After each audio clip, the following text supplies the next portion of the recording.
Fala galera, sou Gustavo Henrique Purim, do canal da Automação. Hoje a gente vai falar um pouco sobre redes industriais, aí um vídeo bem rápido para a gente espanar um pouco o que é rede industrial, como é que ela funciona. Deixa seu like aí, compartilhe o canal, deixa suas dúvidas, suas sugestões aí que a gente vai com o tempo aderindo aí às suas sugestões.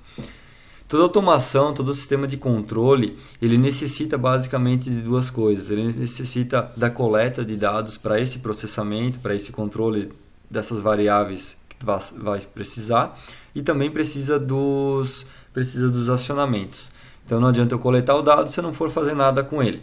Isso é um outro vídeo que eu quero fazer, que muita gente coleta dados, porém tem dados que não necessariamente são fundamentais para a tua planta ou para aquilo que tu quer estar fazendo. Bom, de modo geral, a gente tem basicamente duas maneiras de estar coletando esse dado e transmitindo isso para algum acionamento. Um meio físico para cada sinal ou para cada acionamento, e um meio físico único para várias variáveis, vários acionamentos, várias coletas, que é então a rede industrial. Antigamente era comum a gente ver uma tripa de um PLC aí, de um controlador com 200, 300, 1000, 2000 I/Os. Hoje em dia cada vez menos, por quê? Porque a gente acaba usando uma rede industrial, por exemplo, nesse bloco de válvulas. Então hoje a gente antes tinha, sei lá, 50, 60 cabos aí fazendo acionamento individual para cada bobina dessas válvulas. Hoje a gente tem uma rede de comunicação que vai levar 2, 3, 4 cabos, dependendo do tipo de rede de comunicação, que vai fazer acionamentos dessas válvulas via rede. Então, eu não preciso mais levar 40, 50 cabos, eu tenho mais confiabilidade no sentido de que é menos 40 cabos para estar estourando, e eu consigo coletar muito mais informação do que eu coletava antes. Então, a gente vê aqui no outro lado o inversor de frequência, que antes a gente basicamente usava só para acionamento. Hoje a gente usa variáveis do tipo torque, variáveis do tipo energia. Então, eu sei o quanto que esse meu inversor está consumindo na hora, na semana, no ano. Então, todas essas variáveis hoje, para uma planta eficiente, ela é necessária. Então, a gente precisa estar coletando elas. Então, a gente coleta via rede para minimizar o número de entradas e saídas do controlador.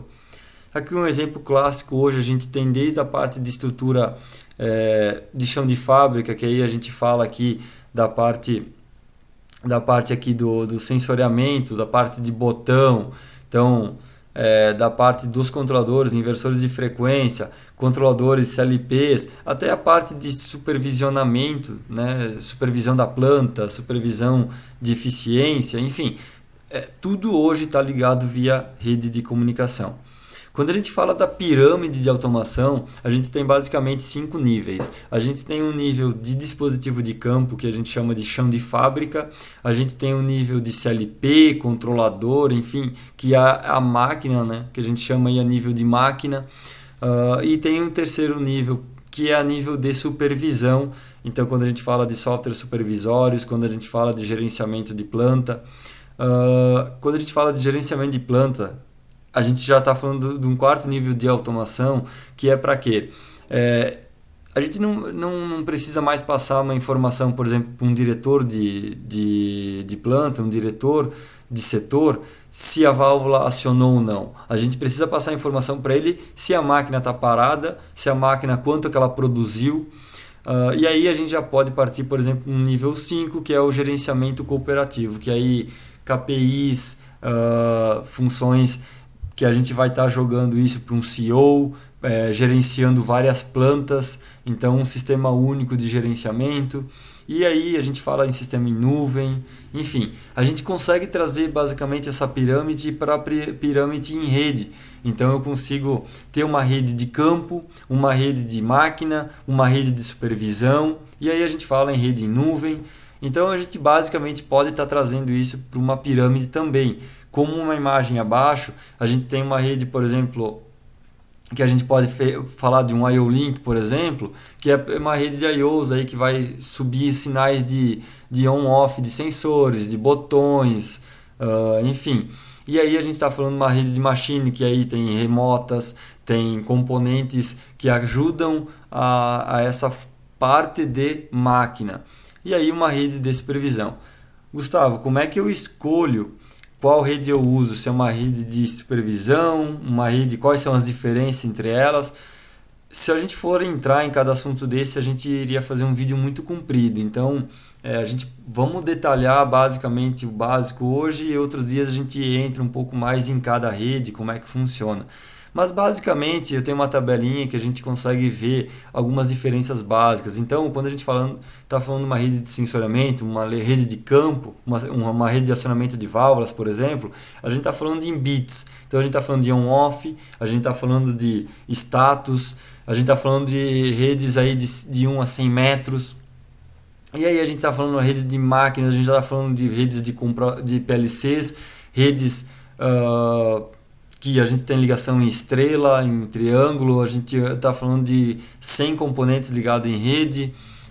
Se a gente estiver falando de uma rede um pouco mais de supervisão, a gente já está falando de uma rede em quilômetros, porque aí eu posso ter uma planta onde tenho vários setores espalhados e aí cada setor está a cada 2, 3 quilômetros.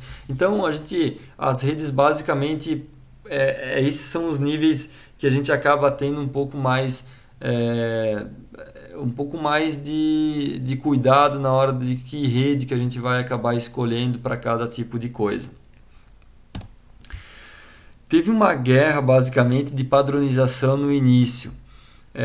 Como a gente pode ver, não deu muito certo, cada fabricante basicamente foi para um lado. Então hoje, por muito tempo, a gente tentou se padronizar uma rede que não vinha acontecendo. Então a gente tinha protocolos abertos, protocolos fechados, onde protocolos abertos, por exemplo, a gente pode falar de um Modbus, por exemplo, onde vários fabricantes usam. Então tu vais conseguir comunicar fabricante com fabricante. Porém, tem protocolos fechados onde aquele fabricante basicamente só comunica com ele mesmo, né? Então, alguns outros componentes que usam a rede dele, mas nenhum outro fabricante ou nenhum outro item acaba conseguindo fazer essa comunicação.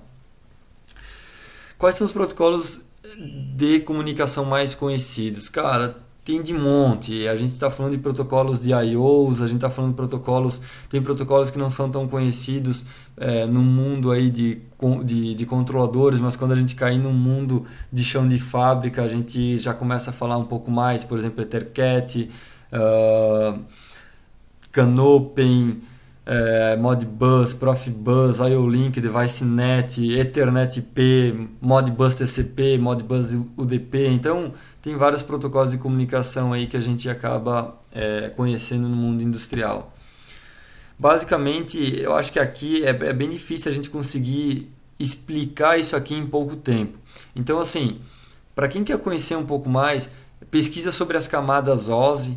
Então, o modelo OSI de comunicação basicamente é aqui que a gente monta o protocolo de rede. Então, por que a gente fala tanto assim?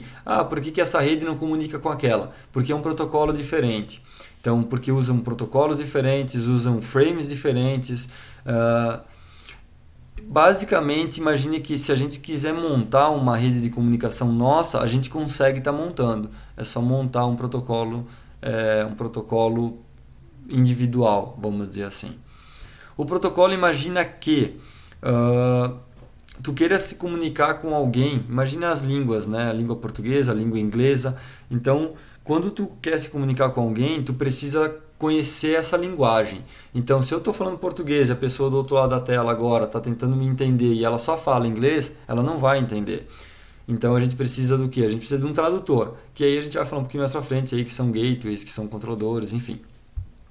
Mas basicamente a gente tem 7 camadas. Essas camadas são aplicação, apresentação, sessão, transporte, rede, ligação e física. Quando a gente fala em física, não é rede física cabo.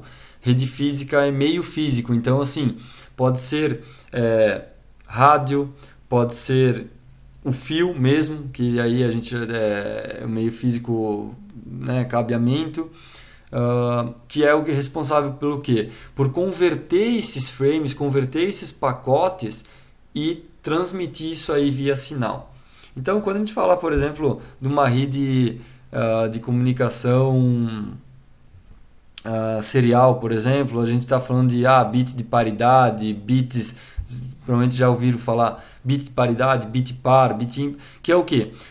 Basicamente é um protocolo que ele diz assim, olha, eu encerro e inicio o meu pacote quando tantos bits, ou enfim, quando isso aqui acontece. Então imagina que quando tu vai mandar, tu manda um monte de sinais e aí ele diz, olha, isso aqui é um pacote, agora encerra e começa outro. Então por isso que a gente fala bit de paridade, par, paridade ímpar, enfim.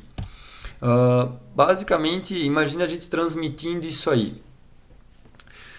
Ele vai pegar uma aplicação, ele vai fazer a apresentação, a sessão, o transporte, a rede, o enlace, então ele vai transformar isso num frame e vai enviar fisicamente.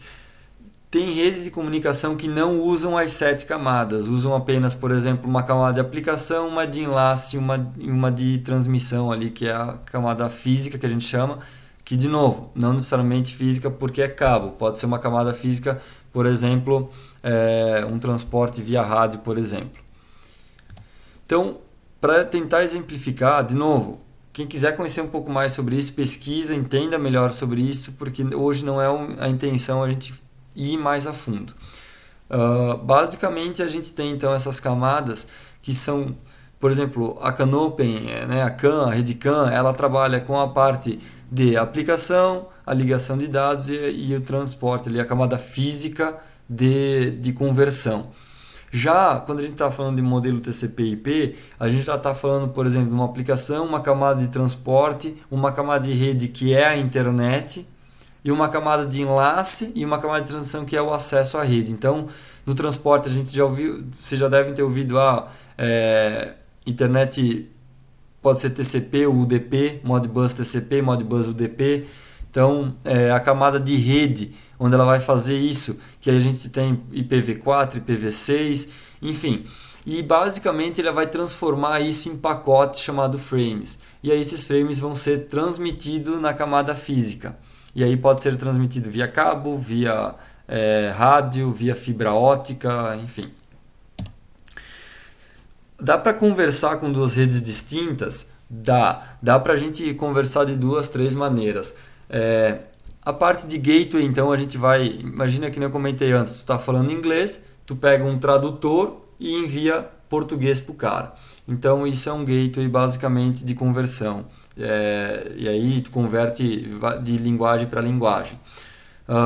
Os controladores, quando eu digo controladores, porque a gente tem controladores hoje, por exemplo, no mercado, onde a gente faz, o próprio controlador, ele tem, que nem nesse caso que eu estou mostrando, Cercos 3, que é uma rede de segurança, eu estou com uma rede industrial Ethernet, eu estou com uma rede, poderia ter uma rede CANopen no mesmo circuito, e isso tudo integrado a um controlador. Acionadores eu botei por quê? Porque hoje a gente tem inversores de frequência, por exemplo, que comunicam Modbus TCP, que comunicam enfim, duas linguagens de comunicação no mesmo acionador, no mesmo inversor de frequência. Então a gente acaba tendo isso. Então por isso que hoje é muito mais fácil a gente fazer a interligação de uma rede distinta, né? Quando a gente fala de topologia de rede, basicamente a gente tem topologia em anel, a gente tem topologia em estrela, a gente tem topologia em árvore, em bus. O que quer dizer isso? Depende do tipo de rede, da confiabilidade que tu precisa, do sistema que tu precisa, tu vai ter que partir para uma rede em anel, em linha. Então, hoje a gente tem controladores, por exemplo, inversores de frequência, que elas têm 2 portas de comunicação, por exemplo, para fazer uma ligação em anel sem precisar de switch. Então, uma ligação em anel, qual é a vantagem dela, né? Ligação em anel, a vantagem dela é que se eu perder uma comunicação entre esses inversores, eu tenho o outro lado para estar indo, então eu não perco a comunicação num conjunto. Já num sistema linha, por exemplo, se eu perder a comunicação do cara do meio, dali para frente eu não consigo mais comunicar. Então, claro que cada vez que tu vai usar isso, tu acaba agregando mais valor nos teus itens de comunicação, nos teus itens que vai compor a tua rede de comunicação. Então tu ganha confiabilidade, ganha tudo mais, só que acaba, logicamente, o investimento às vezes ali um pouco maior. Por isso que hoje a gente acaba tendo controladores com 2, 3 portas de comunicação, justamente para facilitar o uso e para reduzir os custos, né?